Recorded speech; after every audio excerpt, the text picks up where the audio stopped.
Hello everybody, welcome to the Lausitzring. A fantastic view from our drone there, looking down upon this huge venue, which was opened back in the year 2000, initially for IndyCar racing, a huge tri-oval circuit with an infield racetrack, and we used both parts of the circuit for this second race of the weekend for the Prototype Cup Germany.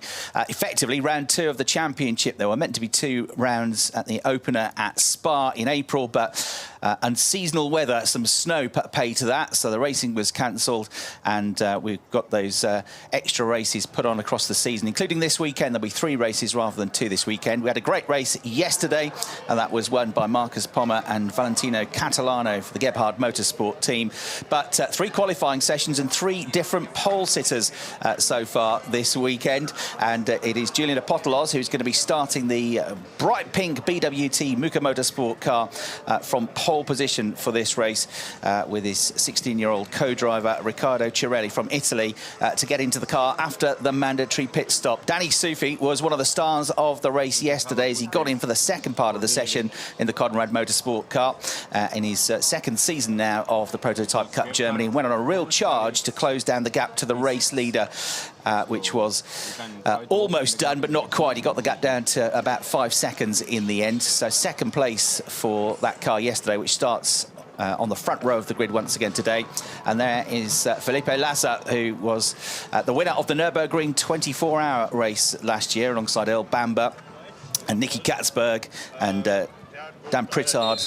And he has lots of class wins at the Nürburgring, a 24-hour race as well. Comes into the Prototype Cup Germany, and the Spanish driver is certainly going to be one to watch here at the start of the race. So he's coming from 3rd on the grid for this one. Really impressive debut from this young man yesterday, Kiano Al-Azari from the United Arab Emirates. He has qualified better and better in each session, and from towards the back of the grid yesterday, he managed to get himself up into a podium fight, finished 4th in the end. He did pick up a penalty during the pit stop phase, which knocked him back a bit, but 4th place yesterday. He's qualified much better for this one on the 2nd row of the grid, starting in 4th, and he'll be on pole position for race 3 later on. The 18-year-old Valentino Catalano, part of the duo that won the race yesterday and therefore lead the championship alongside Marcus Pommer. They both raced in the championship last year. Marcus Pommer with a different co-driver, Gary Hauser, and with different teams. They've come together this year. Valentino himself was a race winner in 2023 at Oschersleben, and that'll be a pairing to watch, probably qualifying a little bit down the order than they would have expected, but there were mixed weather conditions during those qualifying sessions across the course of Friday. And then we've got Jaime Guzman making his debut this weekend in the championship. The Mexican driver who was 4th in the Mexican GT Championship, has driven 500 brake horsepower Mercedes in his time as well. And then we've got Maxime Dirk starting in 7th place for Gebhard Motorsport, that beautiful art livery on the car. And Maxime will start today's race. Everybody that qualified and started the race yesterday goes into the second half of this race, so whoever took part in qualifying 2 starts today's race, unless of course you're a solo driver like Kiano Al-Azari or Antti Ramo. Antti drove really well yesterday. He's a former touring car racer in TCR cars. This is his first foray into these brilliant prototypes, these LMP3 cars, and he was heavily involved in the battle for 3rd place all the way through the race yesterday. So he'll be one to watch. He fended off a couple of hot talents behind him for much of the race. So Antti Ramo in the end coming home in 5th place, but he'll definitely come forward, I think, from where he is on the grid, qualifying a bit out of position. So the cars are all LMP3 cars. It's the 3rd season of the Prototype Cup Germany. They're powered by 5.6-litre engines, beautiful rumbling V8s, one of the best sounds in the world, a V8 engine, and they kick out around about 455 brake horsepower and weigh just 900 kilograms. So huge power to weight ratio on these cars.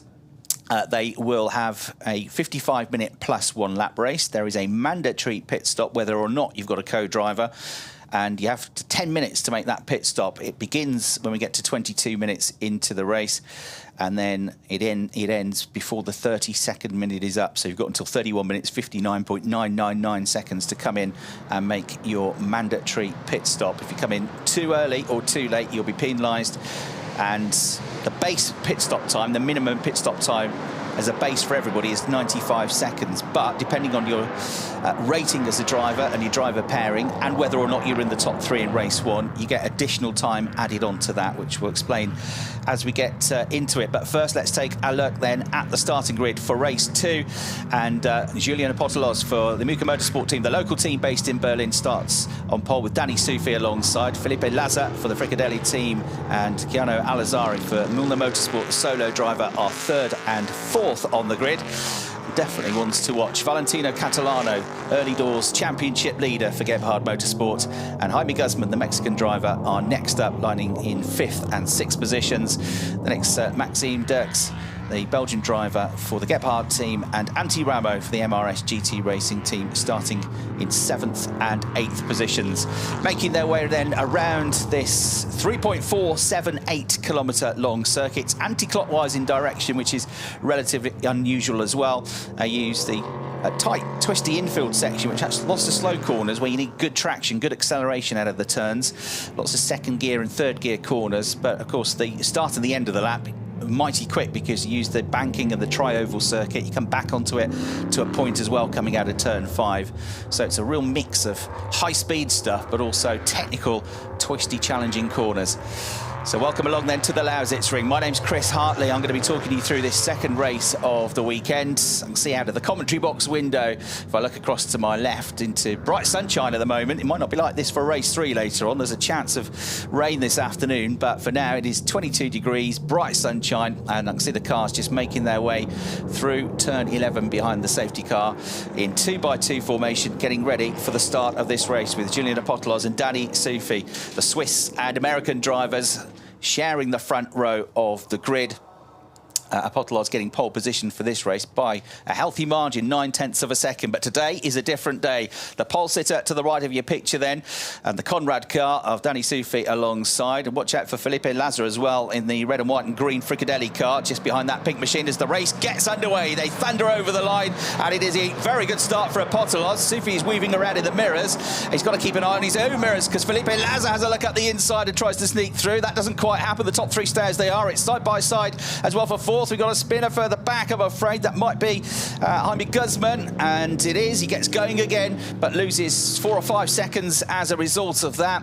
And they come now out of turn 5 and back onto the tri-oval banking with a pole sitter in the lead. Apostolos from Soufi, Laza in 3rd place. Alazari and Catalano were having a big old battle for 4th, and Catalano has come out on top. So Catalano has gained a place in the number 70 car, that bright red machine. Race winners and championship leaders after the first round of the championship.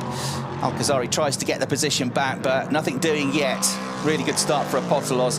He got it absolutely right. Danny Soufi went with him, but couldn't find a way through. They've both started to edge away from Felipe Laza. 4th place then is Catalano. 5th place, he's going to change because straight on goes Alcazari. The door pops open. He's gone straight on into the gravel, and he's got some smoke in the car. That's why he's deliberately pulled off the circuit. He wants to get out of that car ASAP because he can see smoke and a technical issue with the car, and that is a real shame for the Emirati driver after a fantastic performance yesterday to 4th place on his debut and setting the 1st and 2nd fastest laps of the race.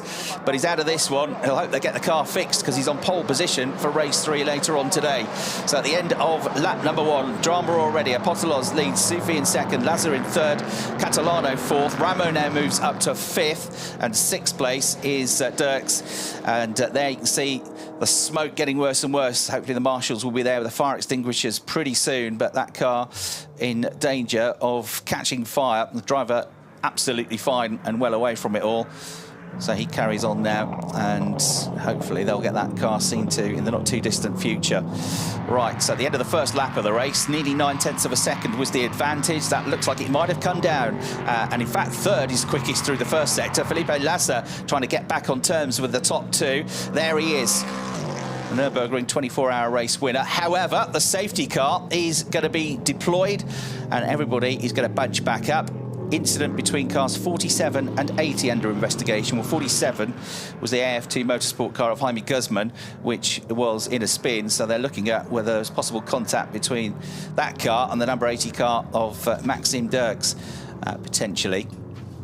So safety car comes out, will bunch them all back up after just a lap and a half of racing. You can see the marshal post in the background there.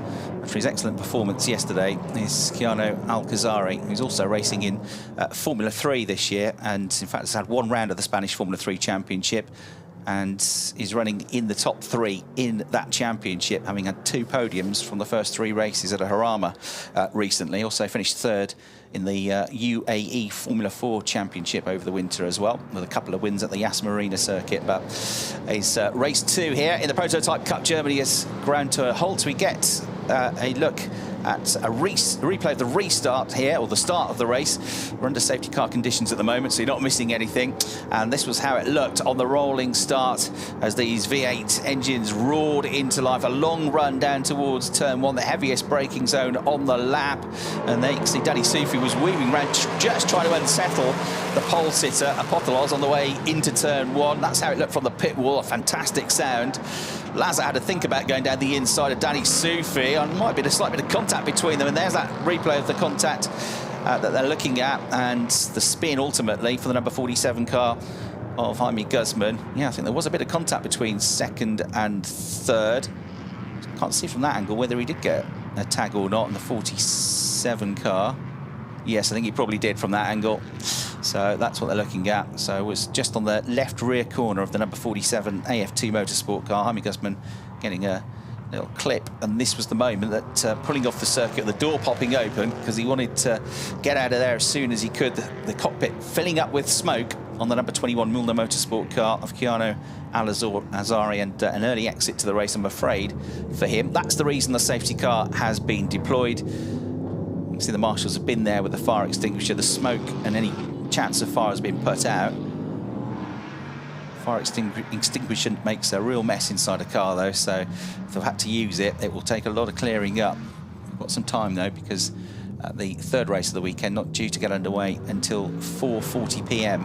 this afternoon. It's just coming up to 10 past 11 in the morning here at the Lausitzring. So, what we've got at the moment, let me just give you an idea of how it's going to work with the pit stops as a pensive Keanu Alcazari watches on after his terrific day yesterday. He'll be really hoping they get that car sorted out for a potential chance of a victory from pole position later on. But for the pit stops then, as I say, they have the 10-minute window where they all have to come in, and not everybody got that right yesterday. There was a penalty straight away for Sven Bart and Maxime Dirks as they came in just a few seconds early before the window opened. Everybody has a base time of 95 seconds. And as I say, depending on whether you are a gold, silver or bronze driver, and what the pairing is if you're 2 drivers, there's different combinations of different additional time added on, with gold drivers being the most experienced, in theory the quickest drivers, silver in the middle, and a bronze more the AM-class drivers, if you like. So, for the race-leading car of Muka Motorsport, Riccardo Ciurelli and Julian Apothelos are both silver-rated drivers. That means they get an extra 20 seconds added on to their pit stop time. Plus, because they finished in the top 3 yesterday, there's also more additional time. So if you win a race, you get 7 seconds added on. If you finish in 2nd place, 4 seconds added on. And if you finish in 3rd place, you get 2 seconds added on. So that means the 20 seconds plus the extra 2 for their result in the previous race, they're going to have to stop for an additional 22 seconds above the base time. Whereas the car in 2nd place, the Conrad car of Danny Sufi and Torsten Kratz, well, Torsten Kratz is a bronze-rated driver, so they have to stop for less additional time, 10 seconds additional, rather than the 20 of the race-leading car. They do get an extra 4 seconds on top of that for finishing 2nd yesterday. So all in all, the race leader will have to stop for an additional 22 seconds above the base time, only 14 seconds, 8 seconds less for the car in 2nd place. So as long as Danny Sufi can stay within 8 seconds of Julian Apothelos in the first part of the race, he should be able to get the lead of the race and jump them during the pit stop. The car in 3rd place, Felipe Lassa and Klaus Abelin, that is a gold and bronze rated pairing. So the only gold rated driver in the championship this weekend is Felipe Lassa, the Nürburgring 24-hour race winner. The Spanish driver is gold rated. His teammate is Klaus Abelin, founder of the Fricadelli racing team. He's bronze rated driver, and therefore their combination is that they get an extra 10 seconds in the pits above the base time. Nothing for finishing in the top 3 yesterday because they didn't. So effectively, Felipe Lazar is in an excellent position, especially as everybody's bunched together at the moment. Still plenty of time before the pit window opens. But the leaders have to stop for an additional 22 seconds, the car in second for an additional 14, and the car in third only for 10. So a real chance, without even overtaking them, to jump ahead of the 2 cars in front. The car in 4th place, the Gebhard Motorsport car, Marcus Pommer and Valentino Catalano, they're both silver rated as well, so they get 20 seconds on top, but they've also got 7 seconds for winning the race yesterday. So of the top 4, they've got to stop for the longest. They've got to stop for 27 seconds. And then I give you Antti Ramo in 5th place.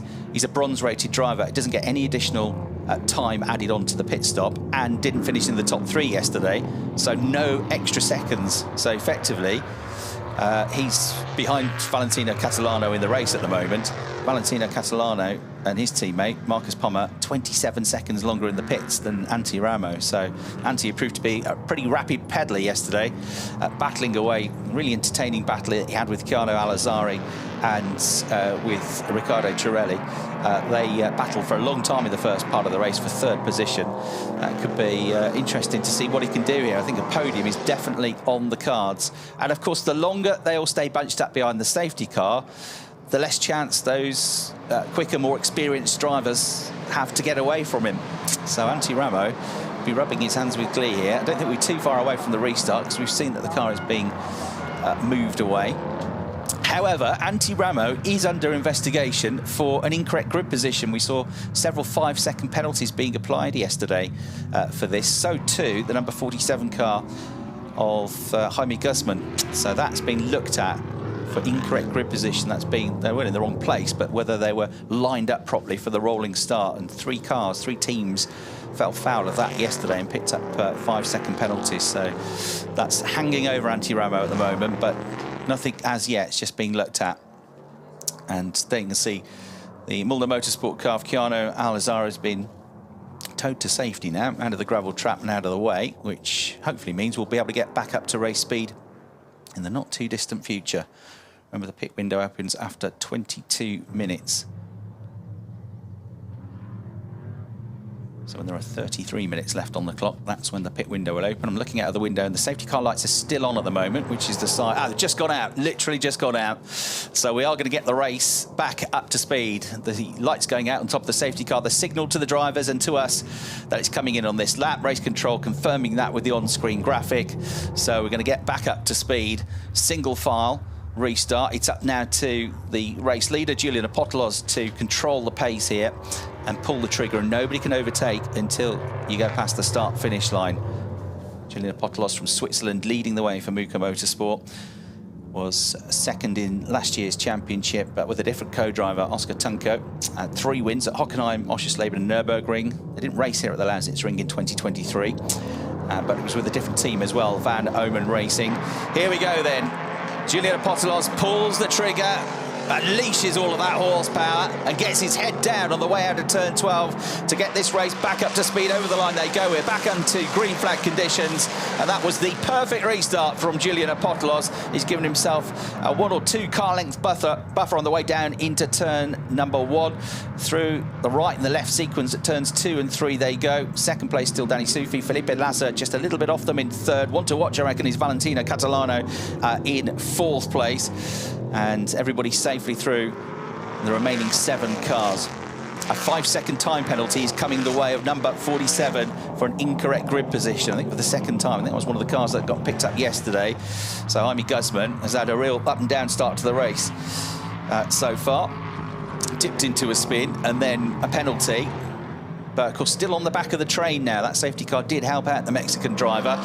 And onto the back of the race leader has gone Danny Sufi. The American has really closed in the gap. Oh, Antti Ramo is going to get a 5-second penalty as well for being out of position. So that's going to cost him. He's still got less time in the pits than everybody else, but it won't help that. And look at Felipe Lazar as well in the red and white and green Fricadelli team car. He is really bunched up to the 2 cars ahead of him as well. A drive-through penalty is coming the way of Maxime Dirks for causing a collision. That was the tag, and it wasn't a huge hit, but it was enough to send the 47 car of Jaime Guzman around into a spin on the original start. So that's going to really curtail the chances of Maxime Dirks and Sven Bart. They had issues yesterday with penalties as well. So into the corner they come. Big lock-up, I think, from the fourth place car just behind. Really locking up there was Valentino Catalano, just smoking the tyres just off camera. And then in fifth place, but with this penalty hanging over him, is Antti Ramo. 5 seconds to be added on to his time. Maxime Dirks has got a stop-go penalty. He's currently in sixth place. And this is going to be a replay, I reckon, of a lock-up. But yeah, there he goes, absolutely dragging that Michelin tyre across the tarmac, kicking and screaming. In the number 70 car was the 18-year-old Valentino Catalano. Just about got it slowed down in time to make the corner, but that won't have helped the tyres, and won't help the tyres either. Way out wide into the gravel trap with two wheels goes Danny Soufi in second place. You've seen that quite a lot this weekend, coming out of turn 7. So easy to be a bit too keen to get on the accelerator and just understeer through to the gravel trap. Just couldn't get it turned in time and drifted out with two wheels spectacularly in slow motion going through the gravel trap. Not good for the tyres, not ideal for traction either, and definitely not ideal for Felipe Lazaro, who got a face full of gravel at the end of all of that. But Apostolos, who set the fastest lap of the race so far last time around, that's given him a bit of breathing space now, the race leader. So he goes through across the line, half a second clear. Incoming in to serve his stop-go penalty then is Maxime Dirks in the number 80 car, the Belgian driver, in his first weekend racing in the championship, the 20-year-old from Antwerp, who's coached by three-time Le Mans winner Marco Werner. Marco won Le Mans with Tom Christensen and JJ Leto in 2005, and then won it again in 2006 and 2007 with Frank Biella and Emanuele Pirro for Audi. So great coach to have, but just falling foul of that contact early on, as he'll be hoping for another safety car now to try and get back in the mix. That puts him back down to 7th place now as he rejoins, and he's still got to, of course, make a mandatory pit stop, as has everybody else. In about 7 minutes' time, that pit window will open. Meanwhile, down into the braking zone for the left-hander at turn 8 come the top 3. The gap was 0.8 of a second at the start of the lap between Apostolos and Soufi. Soufi was 7/10 clear of Lassa in 3rd. Catalano and Ramo 4th and 5th, but Ramo having that 5-second penalty. That's the way to get a tracking shot, isn't it? Absolutely flying along on the electric scooter there to get some tracking shots. Rather you than me. Hold tight, and hold tight through this corner here. The banking at turn 12, it's not hugely banked. It's only about 4 to 6 degrees, that banking, but they really do whip around there. They're already well over 150 kilometres an hour when they go into the corner, so by the time they come out of it, they're absolutely flying. Bit of a lock-up, bit of a smoky tyre situation for Danny Soufi in 2nd place, but nothing too dramatic.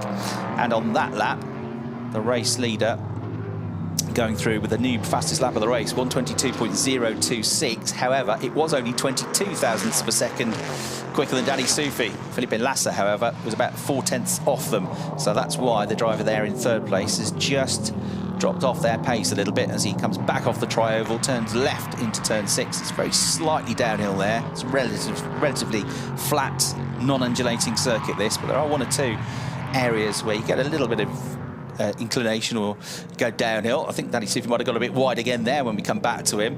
It definitely pushes hard, doesn't he, coming out of turn 7. So they can see the gaps from the leader to 2nd being pretty minimal, apart from 2 laps ago where he lost, by doing this previously, 0.2 of a second. Done it even more. That's from just a few seconds ago, and he was even deeper into the gravel trap that time around and hopped and skipped and bounced over the curbs. That would have been rattling his teeth for sure as he rode those curbs and got back onto the track. So pushing hard, just a bit ragged at the moment though through that corner for Danny Soufi. And the gap, I think, will open up, yeah, a little bit to 0.9 of a second. So another fastest lap of the race for the race leader. Apostolos into the 1:21s now, 1:21.988. A 10th quicker than Soufi. Soufi 0.2 quicker than Lassa. So Lassa, who very much held on to them for the first couple of laps of the restart, is just edging away now, just falling away behind them. But a reminder that the driver in 3rd has got to stop for less time than the 2 ahead of him as well. 10 seconds additional to the 95 minimum for Felipe Lassa. whereas Danny Sufi in second place, 14 seconds, 4 seconds longer, so he needs to stay within 4 seconds of the car in second place, which he's doing at the moment, 1.2 behind him, and the car in the lead of the race has to stop for 22 seconds. So as long as the Fricadelli car in third place remains within 12 seconds of the race leader, he should be able to get back out of the pits in front of the race leader. And so we'll have a very different looking second half of the race. What Apostolos definitely does not want now is another safety car, and for them all to be back on his rear wing. Less than 4 minutes away from the 10-minute pit window opening up, then the top three have left everybody else behind. Catalano struggling to keep their pace there in fourth place. He's lapping in the mid-122s. He's around about 6 or 7 tenths of a second off the leader's pace as it stands. And in fourth place, that's the car that's got to stop for longest. 27 seconds additional time, thanks to the extra 7 seconds for their win yesterday for Marcus Pommer and Valentino Catalano. Great shot then as the cars make their way out of turn 5, very close to that concrete wall, and then turn back off the tri-oval. It's a short burst of speed before you slow it down again and go into this left-hander through into turn 6, almost an S-bend section, although turn 7's almost a hairpin. It comes back on itself, but it's a very long corner, that one. Quite quickly taken. Back down the straight, a little bit of a downhill run, descent then into turn 8, and it really tightens up at the end of the lap. The next corner, turn 9, flat out, no problems with these cars with all their aerodynamics, the big rear wings on them as well. But these last two corners here, turns 10, the right-hander, and 11, the left-hander, the two slowest corners on the lap.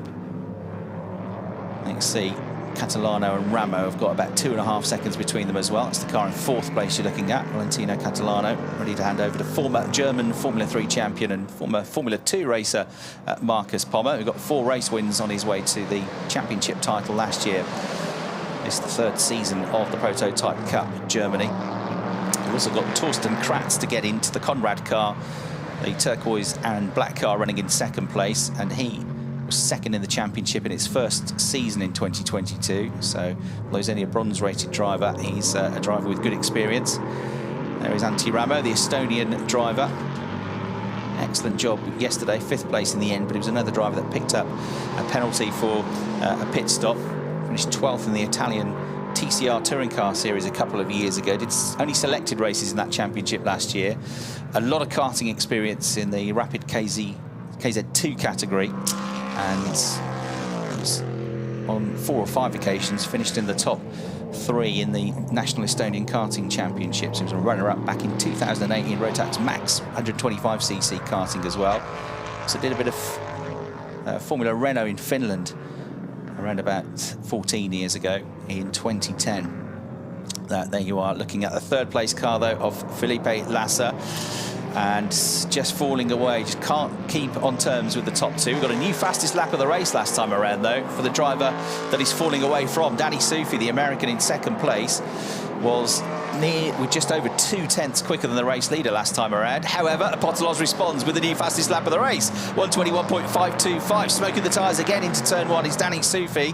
He's also quick again, 121.625, but exactly a tenth slower than the race leader. So all the time he made up on the previous lap goes away again, and the gap remains at just under a second between the top 2. But that is no problem really for the Conrad Motorsport driver in second place, because he's going to gain 8 seconds effectively with a shorter pit stop time penalty for the driver pairing in second place. So in a good position here for sure. Antti Ramo is 11.6 seconds behind. He's still got a chance of popping up into the podium positions, maybe even briefly into the race lead, depending on when the pits happen. They can happen soon because the pit window is now coming up to open in 6 seconds time. So they'll have a period of around about 8 laps where they can come in and make a move. Oh, here's a move, a daring one from Maxime Dirks. It's good. On the brakes he goes, through he goes, and into turn 6, they're still side by side. Into turn 7, they're still side by side, but with the inside line now, the number 80 car gets through, having dropped down to 7th place after having that drive-through penalty, overtaking the car which he had the issue with in turn 1, which is why he got the penalty in the first place. And Jaime Guzman tries to feign a move on the way into the left-hander at turn 8 to try and get the place back, but nothing doing. So nicely executed move that from the young man from Antwerp. The Gebhard Motorsport car, number 80, one of the 2 Gebhard cars. The other one is the number 70 car. Gaining a place, that puts him up into 6th position then. The Gebhard team, founded by the brothers Gunter and Fritz Gebhard, originally set up to run Gunter when he was racing in his single-seater days in Formula 2 and Formula 3. There's a replay of the move. Very good move under braking from Maxim. Gets through. He's come up from karting this year, so this is all new to him. It's a huge learning curve, but very good move that. Bit like a karting move, just threw it down the inside, made it stick, made sure it got the line for the next turn. So excellent move that for 6th place. Pit window open for another 8 3/4 minutes. You're going to leave it as late as possible if things are going well. If you're a Julian Apostolos or a Danny Soufi, I would have thought. Felipe Lasso, I would imagine he's going to stay out a bit longer as well, because these are generally the slightly quicker drivers in the driver pairings that have started this race. Apostolos and Riccardo Cirelli. Well, Apostolos is more experienced. Cirelli, though, certainly proved to be very rapid yesterday, so that's not going to be an issue when he gets into the car. And then Danny Soufi will be replaced by former championship runner-up Torsten Kratz, although he's a bronze-rated driver, so not as quick as Apostolos. And then Felipe Laza will hand over to Klaus Abelen, who's got lots of experience as a GT racer, of course, and a team founder and team owner, but Felipe Laza is the quicker of the 2 drivers, but they're going to have less time in the pits just to try and stay as close as he can to the 2 ahead of him to give his teammate a chance to fend them off. But the first to come in to make a pit stop looks like it's going to be Jaime Guzman. You see Torsten Kratz is ready to go. They'll all be ready to go. And then he's going to take over from Danny Soufi, but it's the 47 AF2 Motorsport car that comes in first. The American driver Robert Doyle is going to take over. It's a Spanish team, this. They made their prototype cup debut in 2023 with a guest driver at the Zandvoort round. Robert Doyle drove for them in that last year alongside Wolfgang Kaufmann. So the seat comes out because drivers are different heights, different sizes. They have the seats completely moulded to them. They've got this minimum 95 seconds, and there'll be no additional time for the AF2 Motorsport squad because they're a bronze pairing. They're Peter Muka, the legendary figure behind the BWT Muka Motorsport team, based in Berlin, which is their home circuit. It's still about an hour away by car, about 150 kilometres, 160 kilometres to Berlin from here. But this, they will call their home track. They've done so much testing and racing here over the years. Lots of success in single-seaters. Run a few stars in the past as well. Sebastian Vettel was a driver for the team in the Formula BMW days. Right, first of our leaders to come in from 4th place is Valentino Catalano to hand over to Marcus Pommer then, but 27 seconds additional time on top of the 95 seconds for them to make their pit stop. The graphic top left of your corner is the countdown for them, so they want to get as close to 0 as they can. But not before it, otherwise they'll get a penalty, even if it's by 0.0001 of a second. If they undercut their minimum time, then they will be penalised. And the time begins when you cross the line coming into the pit lane entry, and when you leave the pit lane exit line. It's not the time that you're stationary in the pits. So this is a longer pit stop than it should be, by the looks of it, for the first car that came in, of Jaime Guzman and Robert Doyle, who've gone well over there at minimum time, as you can see from the plus figure that's shown there. Race leader comes through. Danny Soufi has stayed out in 2nd place as well. I'd imagine Felipe Laza has stayed out. Yes, he has. The gap from 1st to 3rd as they come through is going to be 4.7 seconds. Another lock-up from Danny Soufi. The 47 AF2 Motorsport car is released, but lost a lot of time, 46 seconds compared to its minimum pit stop time there. And Robert Doyle goes out now, the American driver, for his 2nd stint in a race this weekend. The 47 car released back out, with Catalano making a pit stop. That's put Antti Ramo into 4th place for the time being. And then released out now is Catalano's teammate, Marcus Pommer. They were in the pits a little bit longer than they wanted to, but it's not bad. 2.4 seconds longer than their minimum pit stop time, so could have been a bit tighter, but not too bad. So you want to get right down as close as you can, but never undercutting it. You can get within a second. That's ideal, really. There's the number 80 car in for Gebhard Motorsport. They get an extra 20 seconds on top of their minimum time because they're both silver-rated drivers. And it is now Sven Bart that's going to get in. Sven Bart with lots of GT experience. He was one of the stars of the ADAC GT Masters Championship for a long time, racing in predominantly a Corvette. He was the trophy class champion in 2019 and raced against the likes of current DTM stars Kelvin van der Linde, who won the championship that year in 2019. Mirko Bortolotti, Christian Engelhardt was second in the championship. They're racing in the DTM this weekend. And Ricardo Feller was the runner-up in the junior category in the ADAC GT Masters Championship in 2019, 5 years ago, when the driver that's just got into this car, Sven Bart, was busy winning the trophy category.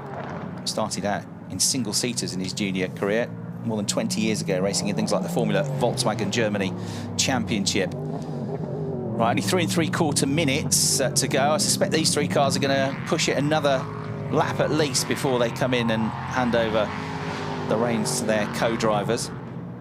But 95 seconds, 1 minute and 35 seconds as a base time, plus the additional time that these three have all got. It's more than a lap. It's 1 minute and 21, 1 minute and 22 seconds to get around a lap.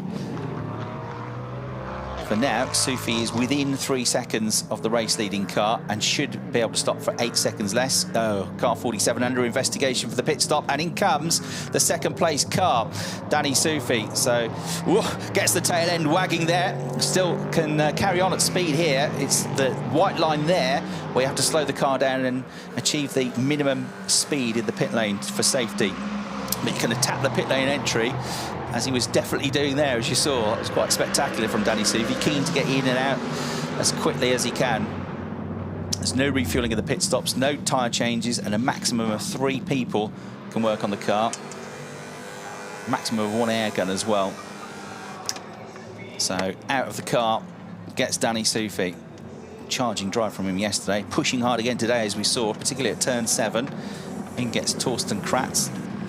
And on top of the 95 seconds, they get an extra 14 seconds, 10 seconds for being a silver-bronze pairing, 4 seconds for finishing yesterday's race in second place.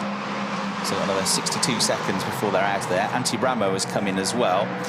Now, of course, he was a long way behind this pair, but Antti Ramo, solo driver, doesn't get any additional time as a bronze-rated driver.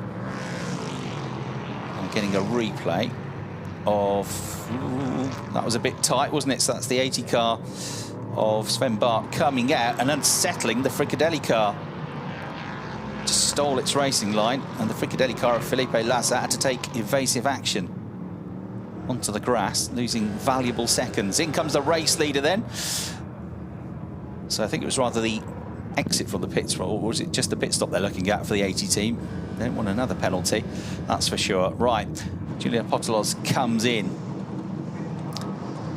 Sufi and Ramo. Sufi's going to get out first, pick up the lead of the race, but should get the overall lead of the race once things settle down. Should do, because this car, with a minimum pit stop time that is 8 seconds longer than the number 2 Conrad car, driven initially by Danny Sufi. Torsten Kratz has now got aboard and is back out onto the circuit, and in as well as the Fricadelli car. Felipe Lassa handing over to Klaus Abelin.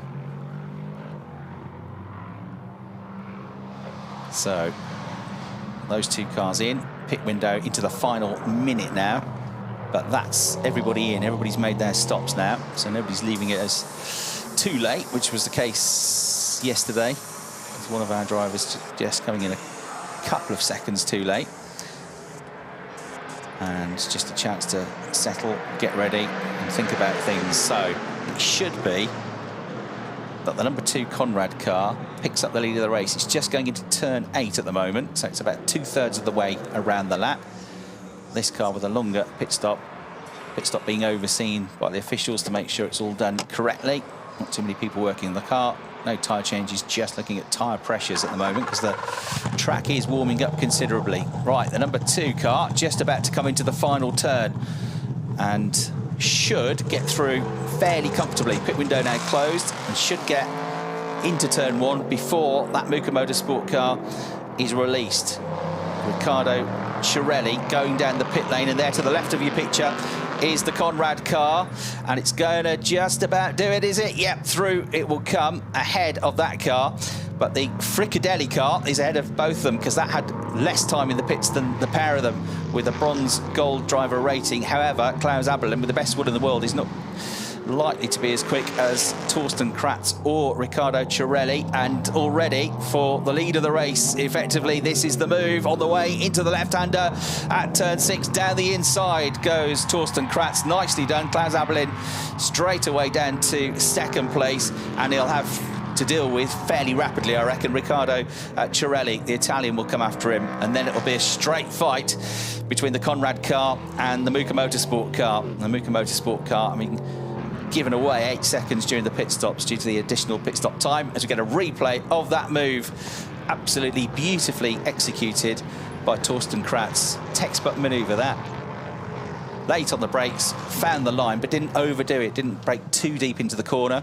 There's the legendary Franz Conrad, always active, always involved in the Conrad Motorsport team, which he founded, of course, back in the mid-1970s. Here we go. This is going to be the challenge for second place. Riccardo Cirelli, he's already on the case of Klaus Abelin and has got the inside line. And Antti Ramo is coming in the background as well. Drive-through, penalty and pit stop, though, for 2 cars, cars 47 and 80. There's the move down the inside for second place for Cirelli. He needed to get through as soon as he possibly could. He's already about 3.5 seconds, 4 seconds down on the race leader. But actually not as far back as they might have been. They gave 8 seconds away to the Conrad crew in the pit stops on penalties, and therefore they're only about half as far back as they should have been. Must have been some good in-laps and good out-laps from that team. They must have got closer to their minimum time than the current race leaders, so it's all worked out fairly favourably for them. But will he be able to catch Kratz? Given yesterday's performance, I think Cirelli's got a good chance. Meanwhile, we're going to watch this battle between Antti Ramo, who's skipping and hopping and bouncing, coming out of the right-hander at turn 7. Bit bumpy on the run down into turn 8 as well. There's lots of bumps on this circuit. Rattles the cars around and certainly rattles the drivers around. They're only sat a few centimetres off the ground. Get a replay here. Antti Ramo on the very limits of adhesion and a little bit more as he, Daddy Sufi-like, puts a couple of wheels through the gravel trap. And then there's that big gap, isn't there, between the curb and the track. If you go over that, you're thrown up into the air. And this is a replay of the move that we saw for second place. Riccardo Cirelli getting his run nailed coming out of turn 12, and that gave him the inside line down into turn 1 at the start of the previous lap to go through.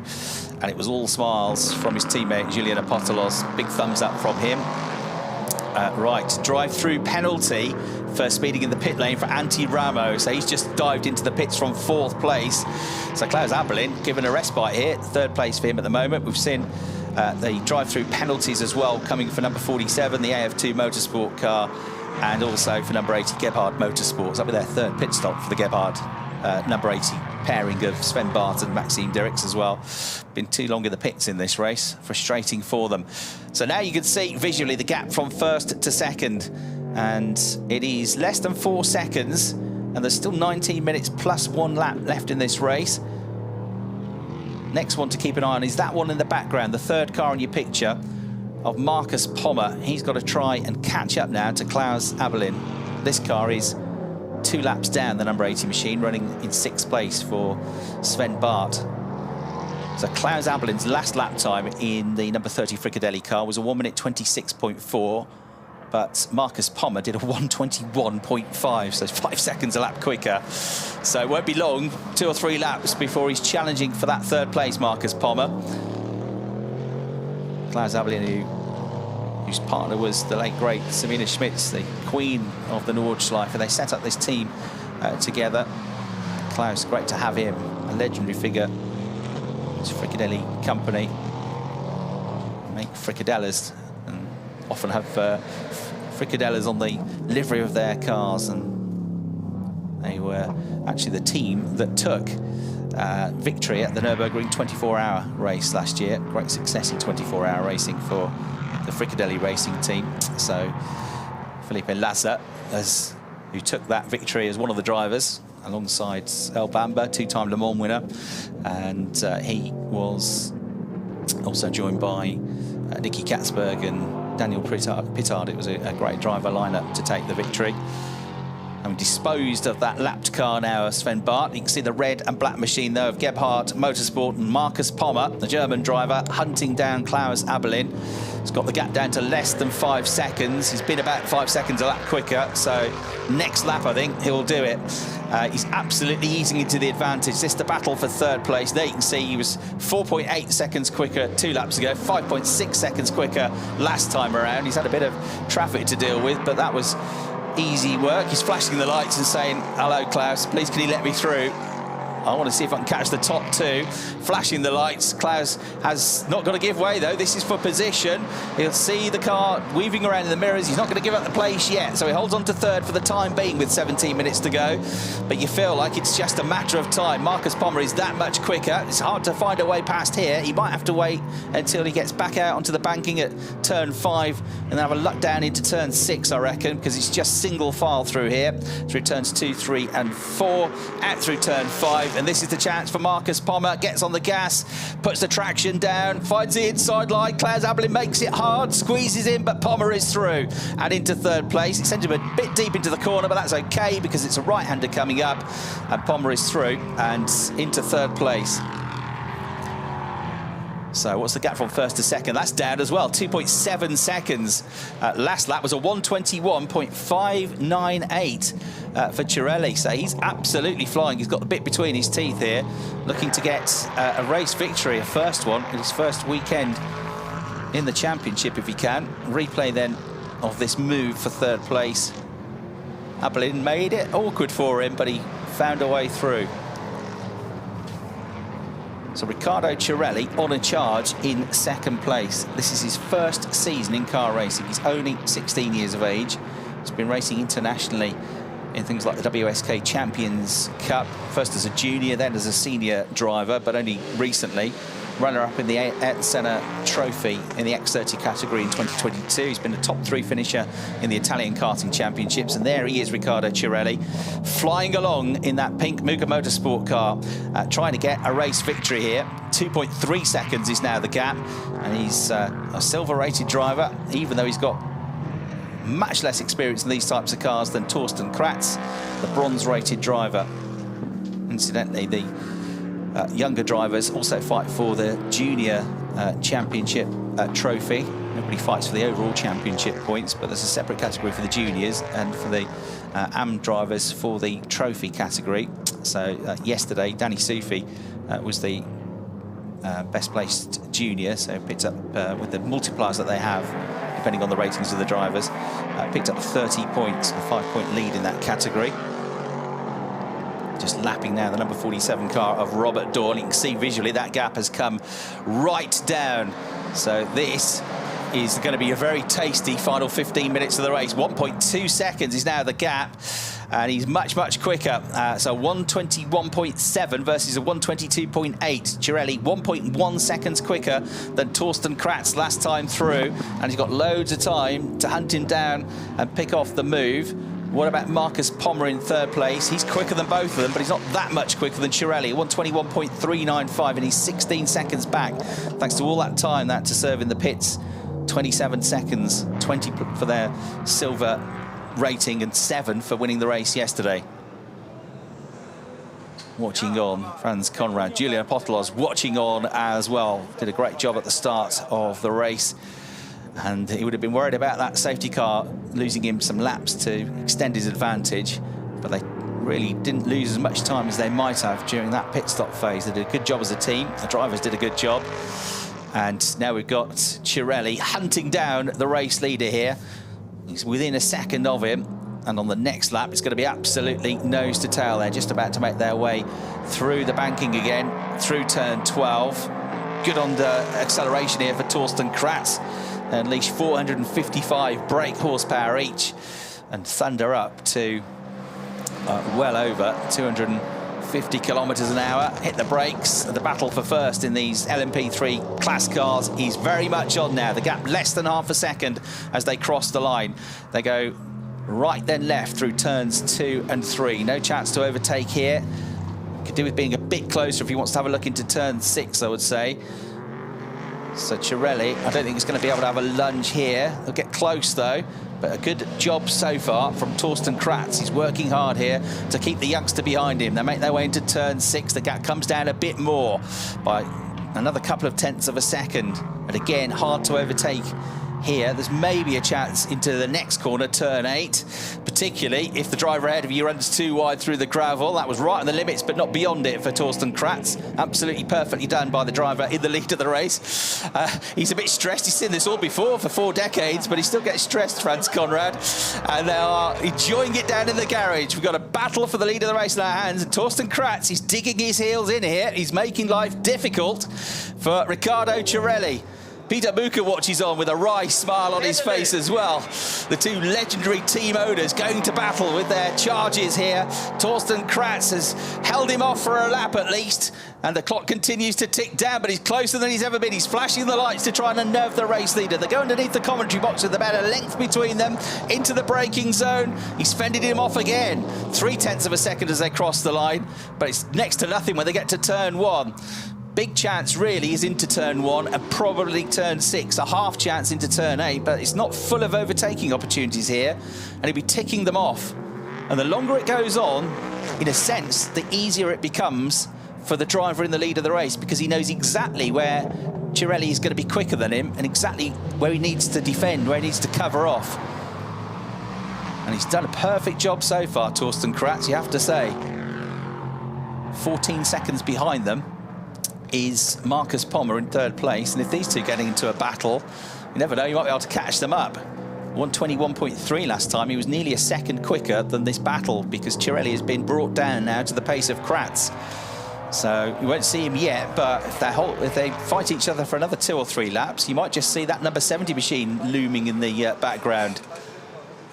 And you can see Danny Sufi to the left of the picture, Franz Conrad to the right of the picture, watching on this intense battle. I tell you what though, Torsten Kratz again gets a good run out of turn 12. He's given himself a bit of breathing space.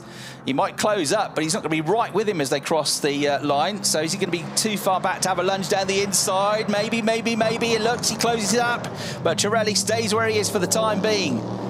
Fantastic effort though, a full season in 2022 in these cars for Torsten Kratz, and he's using that experience against a driver that has just come out of kart racing and straight up into a V8 5.6 litre engine powered LMP3 class car. Fantastic stuff from these two. Torsten Kratz in the Ligier leading the way, covering off the line, goes a little bit deep into the corner, but it's okay again because you go from a left to a right, and he fends it off and he holds station once more. He's driving absolutely beautifully in the Duquesne behind in 2nd place. Different chassis on that car. Flashing the headlights once again. Trying to unnerve the race leader is Riccardo Cirelli, throwing everything at this, but he also knows he's got time. He hasn't got to take his very first opportunity. He's still got 9.5 minutes plus 1 lap to try and find a way through.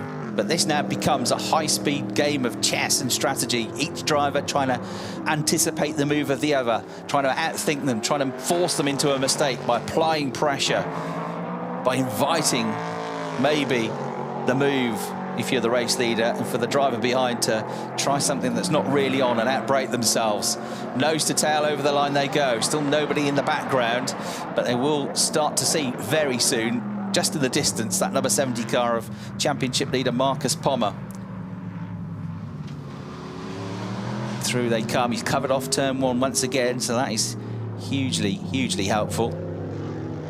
25 points available for a race win, 20 for second, and we're going to get, looks like 2 different winners from 2 races. The winning pair from yesterday currently running back in 3rd position. All right, more traffic. It's Robert Doyle again. This could be a factor. Just make sure he squeezes around the outside here, Cirelli, which he does. It doesn't give him the ideal line through turn 7, but he survives. Doyle did well there to just stay on his racing line and not do anything erratic, but it did cost a little bit of time there to Cirelli. You can see he's dropped about a couple of tenths of a second there, so there'll definitely be some respite coming out onto the banking for the race leader this time. More like half a second is advantage. 2 team bosses with all of those decades of years of experience behind watch on, still massive enthusiasts of racing. They love a good race, and they've got one on their hands here. Conrad Motorsport lead the way. Torsten Kratz going over the line. It's going to be about half a second clear, I think, as they go through the timing beam. It was 3/10. It becomes a second, actually, just over a second. He's a bit twitchy under braking, though. Just about slows the car down in time. Cirelli will now come back at him. But yeah, he lost 7/10 of a second on that lap, as you can see. And I think most of that was through turn 7 when he was on an awkward line trying to go around the outside of the back marker, the 47 car of Robert Doyle. Out of turn 5 they come, 7 minutes 20 seconds on the clock, so he's pretty much soaked up half the time. It was about 14 minutes to go, wasn't it, when he was joined by Cirelli.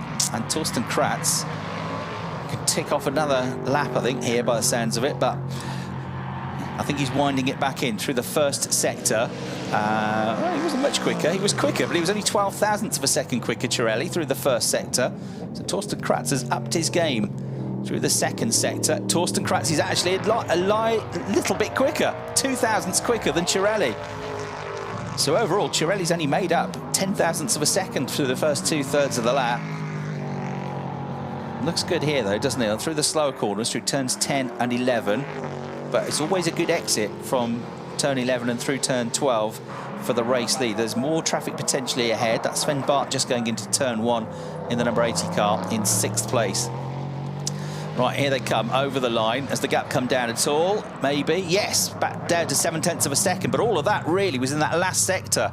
First 2/3 of the lap, Kratz was equal to Cirelli. But Cirelli has now got his groove on, and he can sense that he's got the momentum. He's closing back up to Kratz, but catching him and passing him, as we've already seen, there might be two very different stories, two different challenges, because Kratz has not put a wheel wrong so far. He's been driving absolutely beautifully.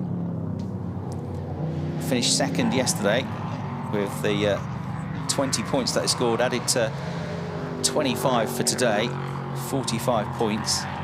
He would move into the championship lead.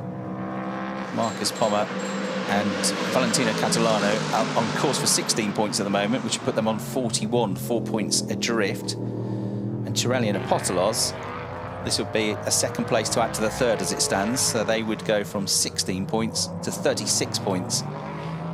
So you'd only have 9 points between the three of them, but as it stands, if they can win the race, Torsten Kratz and Danny Sufi, early doors, only 2 races in, but they'd move into the championship lead. Here they come then. Are they going to catch Sven Bart between now and the end of the race? Well, Sven Bart's lap time is looking like he did a 1:24 last time round. They're doing 1:21s. Maybe. But right at the end of the race, that could be interesting. Gap still 7/10 of a second as they cross the line. This is excellent stuff from Torsten Kratz. He's doing a terrific job of soaking up the pressure, even when young Cirelli has been right behind him. He seemed to be pretty comfortably soaking it all up. Torsten Kratz goes thundering towards turn 6. A long way back, but still showing his nose just to try and unnerve him, just to try and catch the eye in the mirror is Cirelli. Torsten Kratz, who this year has already been on the podium with the Conrad Motorsport team, but in a Lamborghini Huracan in the Nürburgring Endurance Series. Third in the LMP3 category last year in the European Le Mans Series. So he's an experienced driver in these cars. As I say, runner-up in this championship with 2 wins in 2022, but pushing it a bit hard again, coming out through turn 7. It's been a bit loose, that car, through that turn on a couple of occasions, first with Danny Sufi and then with Torsten Kratz, but it is all about pushing it right to the limits, and he's having to push it to 100% to keep Cirelli behind him, and he's doing a beautiful job at the moment, Torsten Kratz. So the German driver ticks off another lap. 3 minutes, 38 seconds to go, plus 1 lap. Can Cirelli do anything? Well, he's within half a second now as they go to turn 1. As close as he's been for a number of laps. You can see that back marker getting a bit closer ahead as well. As the race leader, you'll think that's going to be a potential problem. As the driver in second, you'll think that's a potential opportunity. Out of turn 5 they come. Torsten Kratz lets it drift out towards the concrete walls. He gets on the power as quickly as he can. I look out the window, I see the gap come down by half a length under braking on the way into turn 6. A bit bumpy through there as well on the surface of the road. Slightly downhill then to the right-hander at turn 7 they go once more. Sven Bart is just now going into turn 8. I think they will catch him, and it might be on the last lap of the race. So, an opportunity maybe here for Cirelli to find a way through, to get into the lead of the race and turn 20 points into 25. A 10-point swing as well could be vital, even though it's early doors of the championship. Right, into turn 10, and then the left at turn 11 they go. Very slightly uphill, and then unleash the power as you go oh so close to the concrete wall. Step on the gas and let it drift through turn 12. But Kratz is excellent there. That Conrad car is beautifully set up to come out of that corner, and that's key really, because the best opportunity on the lap is into turn 1, and as long as he keeps giving himself some breathing space, by the time he gets there, Cirelli has been too far back. Oh, they're coming up first to lap the number 47 car, Robert Doyle. Cirelli won't be happy about that. That caused him an issue a few laps ago. Round the outside goes the leader. No issues this time for Cirelli. And they've got Sven Bart that they're going to catch up as well. Look at this. Turning right to go left here for Cirelli. Riccardo Cirelli pushing absolutely rapidly, getting a bit of understeer. The Michelin tyres have been through a fair old... through the rack a fair old bit in this race. You normally get 3 sets of tyres to last for the qualifyings and the races, but I think I'm right in saying it'll be up to 4 for this one. You get 4 in your first event of the season, but because they've got the extra race this weekend, I think they'll have the extra set of Michelins, but they're being made to work hard, those tyres, particularly for these two. How far back is Marcus Pommer? He's creeping up towards them, but he's going to run out of time, I think. He's only 8.9 seconds behind the leader now. He was 14 or 15 seconds behind. You can just see him there in the background coming through shot. So if the race was 10 minutes longer and these two kept fighting each other, I think there'd be a decent chance that Marcus Pommer could catch them up as well. And I think he's probably going to run out of time. We're into the final minute. So the clock will run out to 0 on the next lap, and then it'll be +1 lap. So we've got 2 laps to go. 2 laps for Torsten Kratz and Conrad Motorsport to hang on to this. Into turn 1 they go. How far ahead is the back mark? Is less than a corner ahead now is Sven Bart. So I think it's probably going to be on the last lap that they catch him somewhere. Could be an issue for the race leader. And sensing that, and sensing that time is running out with less than 2 laps to go now, Cirelli closes the gap as they go back onto the banking through sector 1 and hit the brakes and turn left through turn 6. Sven Bart just ahead. They're reeling him in. The back marker. These are your 2 leaders with a lap and a half to go now. Can Cirelli have 1 chance? It's all he needs. 1 chance somewhere. Torsten Kratz knows he's really just got to keep him behind at turn 1 for another lap, and then probably cover him off at turn 6 as well, and then he'll probably be there. If he can get through the first half of the last lap of the race, he should be okay. But this is stressful for everyone involved. Cirelli doing absolutely everything here to keep the pressure up, and he needs to be as close as he can just in case the race leader does get delayed even by 1/10 of a second by Sven Bart. There is Sven Bart coming through shot now. There is your race leader about to start the final lap of the race here. It's been another thriller at the Lausitzring in the Prototype Cup Germany. It's almost nose to tail now as we start the final lap of the race. The blue flags wave, a signal for Sven Bart that he needs to get out of the way because the leaders are coming, and they're coming up to him fast on this final lap of the race. The gap is down to just under 0.4 of a second as they went across the start-finish line. It's now down to nothing lap because he's caught him up, and his chances are running out though. About to come out of turn 5. It might be one last chance into turn 6. I'm not sure he's close enough though. Cirelli, he closes, but covering off the line here is Kratz. It's just about not making a mistake now for the race leader, but he's under huge pressure. A little bit bumpy, a little bit wide on the exit to turn 6 for Cirelli as he tries everything. He throws the kitchen sink at the race leader. Botelos thinks, we've done this now, have we? We've done it, or maybe not. Sorry, Danny Soufi says. Botelos says, maybe not. Maybe we're going to run out of time, but I think Danny Soufi knew as he clapped his hands that once you got through turn 6 and 7, you'd probably be all right.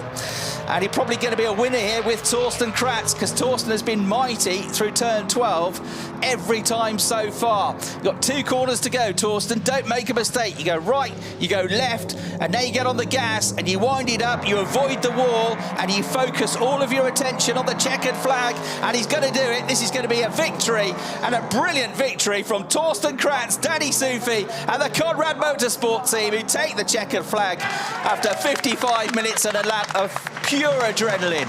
They celebrate at Conrad Motorsport. Peter Muka nods his head, acknowledges that that was a great fight. But Muka losing out in their home race on this occasion. And this was the moment, really, the last run into turn 6. Last half a chance, just losing the back end a little bit there, just stepping out for Cirelli, but he had to try something to try and find a way through. And Franz Conrad puts his hand on the heart of Danny Soufi and feels the heart rate, feels the pulse rate. Danny Soufi chilled out though. What a drive by Torsten Kratz, a bronze-rated driver. But I tell you what, Riccardo Cirelli is also a star, isn't he? This is only his second car race, and he very nearly was a race winner. But in the end, experience paid off. Terrific effort by the team then. And the Ligier of Conrad Motorsport, Torsten Kratz and Danny Soufi are victorious. Riccardo Cirelli and Julian Apostolos come home in second place. Another podium for them. Marcus Pommer and Valentino Catalano, winners of race 1. They're only 5.3 seconds adrift in the end, so would have liked another 5 minutes in that race, wouldn't they? Antti Rameau comes home in 4th place to add to the 5th he got yesterday. Klaus Abelin and Felipe Lassa come home in 5th. Sven Bart and Maxime Dirks come home to round out the top 6, with 7th place going to Robert Doyle and Jaime Guzman, and unfortunately a non-finish after that car issue for Keanu Alazari. Hopefully they'll get that fixed for his chance from pole position this afternoon from race 3. Great race then for the Prototype Cup Germany. Thoroughly enjoyable. Marcus Pommer and Valentino Catalano, though, as a result of coming home in 3rd place, for now at least, will lose the championship lead. They'll move on to 41 points. Cirelli and Apostolos were 3rd yesterday, 2nd today, so they'll move on to 36 points as well. And for the victory today, 25 points coming the way of Torsten Kratz and Danny Soufi. That's the 2nd place from yesterday. It should give them the championship lead there, as you see, by 4 points, with 36 points for the team in 3rd position, but a long way to go yet in this 12-round championship. So a thoroughly entertaining Prototype Cup Germany race. A big cheer as the Conrad car comes in. Oh, easy does it. Nearly squeezed into the Gebhardt car there. It's going to be tight getting out of that gap now, but he won't care because Torsten Kratz has just driven brilliantly for 15, 16 minutes of huge pressure coming from Riccardo Cirelli. He managed to soak it all up. He did not put a wheel wrong and drove beautifully. Great drive, great effort. So 2nd and a win. Great start to the campaign for them. Torsten Kratz clenches his fist as he gets out of the car. He is absolutely delighted with that. What an effort, though, from Riccardo Cirelli. Really brave stuff from him. Marcus Pommer and Valentino Catalano come home in 3rd place.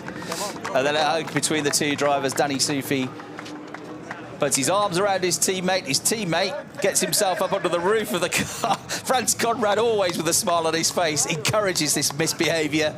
And both of them make it up onto the top step of the car, if you like. What a great photo opportunity. Well done. Torsten Kratz, Danny Soufi, fantastic driver pairing.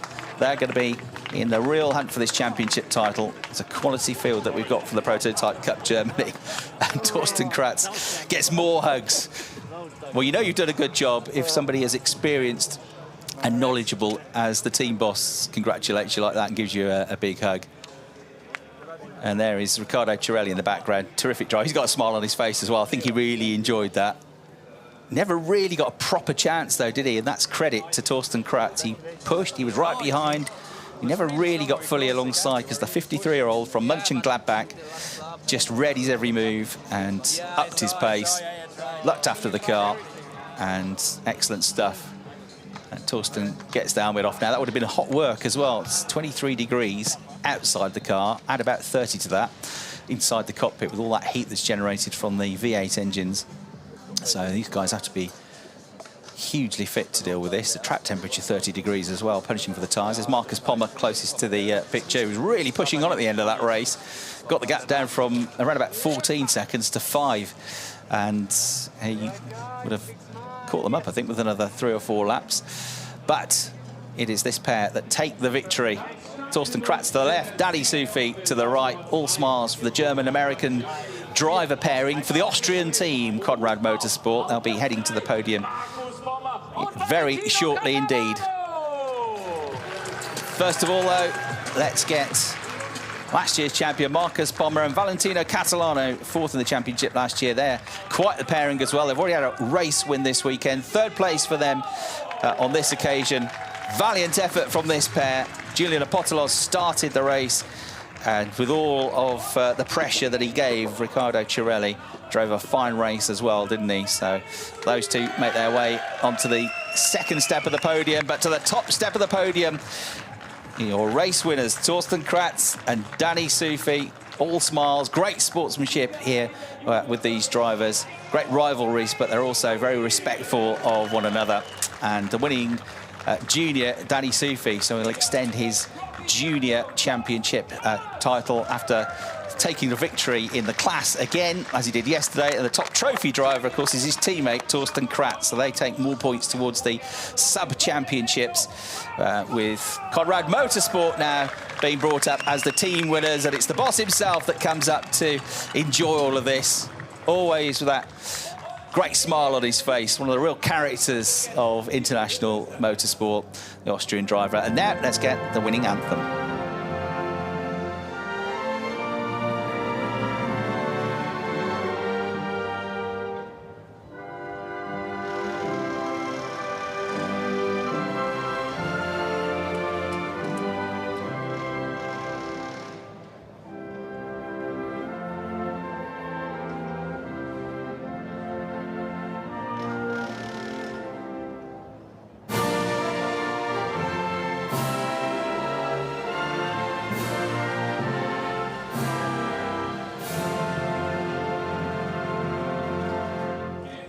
The Austrian national anthem plays out for the Austrian team, Conrad Motorsport, victors of round 2 of the Prototype Cup Germany. Got another race still to come this afternoon, another 55-minute plus 1 lap race as well, which is due to get underway at 4:40 p.m. So a busy weekend with one of those races rescheduled from Spa.